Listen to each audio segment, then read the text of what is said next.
बिस्मिल्लाहिर्रहमानिर्रहीम। तमाम देखने और सुनने वालों को यासर महमूद का सलाम। आज मैं आपके सामने जो टॉपिक लेकर हाज़िर हुआ हूँ वो बड़ा इम्पोर्टेंट और हमारी जो गुज़श्ता एक सीरीज़ चल रही है मेडिकल बिलिंग के हवाले से, उसी का तसलसल है। आपसे दरख्वास्त है कि आप ये वीडियो एंड तक देखिएगा और न सिर्फ खुद देखिएगा बल्कि अपने इर्द गिर्द जो दोस्त अहबाब मेडिकल बिलिंग में काम करते हैं उनसे भी ये लाजमी शेयर कीजिएगा। इंशाल्लाह आपको काफ़ी मालूमात मिलेंगी। तो बढ़ते हैं आज के टॉपिक की तरफ। आज का टॉपिक है Stark law. Stark law basically ये सोशल सिक्योरिटी एक्ट के अंदर तरमीम करके बनाया गया है और इस कानून का मकसद जो है वो फिजिशियन को मखसूस सर्विसेज जो हैं उनके लिए सेल्फ रेफरल के तौर पर किसी पेशेंट को किसी जगह भेजने से रोकना है। मिसाल के तौर पे इनके अंदर जो मखसूस सर्विसेज होती हैं उनको DHS सर्विसेज बोलते हैं और फिजिशियन को उन DHS सर्विसेज से इसलिए रोका जाता है कि उसमें उसका अपना जो इंटरेस्ट होता है यानी इन्वेस्टमेंट का इंटरेस्ट वो शामिल हो सकता है, या फिर वहाँ पे उसकी अपनी ऑनरशिप हो इसलिए वो पेशेंट को रेफ़र कर रहा है, या फिर जो फैमिली मेम्बर है उसका कोई उसका बिज़नेस हो तो ये उसको हेल्प कर रहा हो, तो ये एक एलिमेंट इसके अंदर शामिल हो सकता है।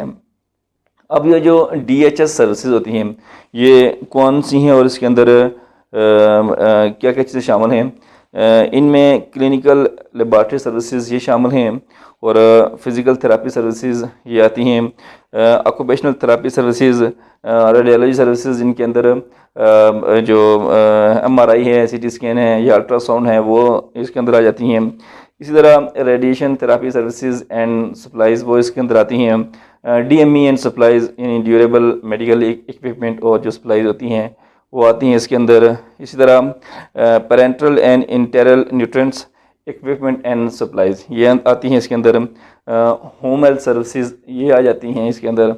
और इसी तरह prosthetic orthotics and prosthetic devices and supplies ये आ जाती हैं। Home health services, out patient prescription drug, in patient and out patient hospital services और out patient speech language pathology services ये सारी जो है ना वो DHS सर्विसेज के लिए आती हैं। अब यहाँ पे कुछ जगहों पे ना उसको एक्सेप्शन हासिल होती है एक फिजिशियन को, और ये इस वजह से होती है कि हो सकता है कि एक एक्सेप्शन ये भी हो सकती है कि वो एक ग्रुप प्रैक्टिस है, तो एक ग्रुप प्रैक्टिस में मुख्तलिफ जो स्पेशलिटीज़ होती हैं वो काम कर रही होती हैं, तो ग्रुप प्रैक्टिस के अंदर वो सर्विसेज दी जा रही हैं, तो विद इन ग्रुप एक पेशेंट को दूसरी प्रैक्टिस में भेजा जा रहा है, तो यहाँ पर स्टार लॉ की वायलेशन नहीं होती। मिसाल के तौर पे एक जो स्पेशलिस्ट है वो किसी टेक्निकल सर्विस के लिए रेडियोलॉजी वाली साइड पे एक पेशेंट को भेजता है। अब जो रेडियोलॉजिस्ट है वो अपनी सर्विस परफॉर्म करेगा और उसकी जो रिपोर्ट है वो एक जो स्पेशलिस्ट है उसको भेज देगा। अब जो अपने स्पेशलिस्ट होगा वो उसको इंटरप्रेट करेगा। तो अब चूँकि ये दो मुख्तलिफ जगहों पे सर्विस परफॉर्म हुई हैं, एक ने दूसरे की तरफ रेफ़र किया है और दूसरे ने उसकी रिपोर्ट बना के दी है, तो इसको हम स्टार लॉ की वायलेशन में काउंट नहीं कर सकते। यहाँ पर स्टार लॉ की जो वायलेशन है उस पर जो पेनल्टीज़ हो सकती हैं उसकी रेंज जो है वो $15,000 पर वायलेशन से लेके ये 3 गुना तक भी जा सकती है। इसी तरह जो नेक्स्ट जो लॉ आता है उसका नाम है एंटी किकबैक लॉ।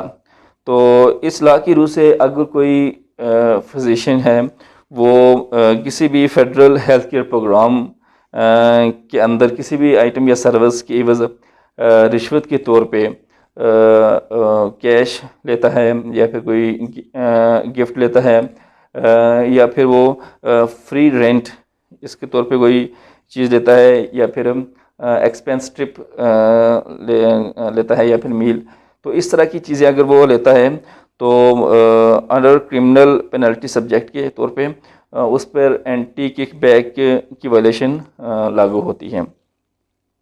अब उसके ऊपर पेनल्टीज़ भी होती हैं, एंटी किकबैक लॉ की पेनल्टीज़ भी होती हैं।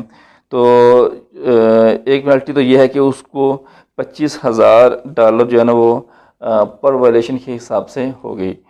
اور اس کے علاوہ جو سب سے سویر قسم کی پینلٹی ہے وہ یہ ہوتی ہے کہ وہ فیڈرل ہیلتھ کیئر پروگرام میں پارٹیسپیٹ نہیں کر سکتا، اور اس میں مثال کے طور پہ میڈی کیئر ہو گیا، میڈی کیڈ ہے، اور ویٹرنس افیئر پروگرام ہے، اور ٹرائی کیئر ہے، تو ان میں وہ پارٹیسپیٹ نہیں کر سکے گا۔ اسی طرح جو فزیشین ہے جو اس میں ملوث ہوگا ٹیچ بیک میں، تو اس میں وہ جو فیڈرلی ایڈمنسٹریٹو پلان ہوں گے، ہیلتھ پلان ہوں گے، ان میں بھی وہ جو ان کے بینیفیشری ہوں گے ان کو نہ تو وہ بل کر سکتا ہے، نہ ہی جو ان کی ریفرل ہے وہ پرووائڈ کر سکتا ہے، اور نہ ہی میڈیکیشن کی پرسکرپشن کر سکتا ہے، اور نہ ہی وہ سروسز کو آرڈر کر سکتا ہے۔